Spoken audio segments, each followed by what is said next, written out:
Ребят, сегодня самый быстрый яблочный рулет бисквитный. Забыла снять вам процесс, но бисквитик уже отпекся. Перевернула его на чистое полотенце. Сейчас буду удалять пергамент. Это яблочко. Вот так выглядит бисквитик и яблочко свежее, натертое прямо на бумагу. Аккуратненько, потому что горячий, потому что очень нежный. Заворачиваем его.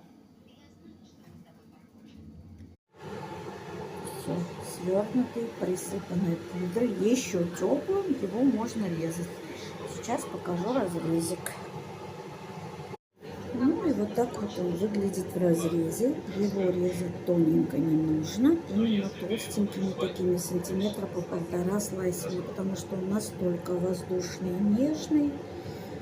Попробуйте приготовить, это совсем не сложно.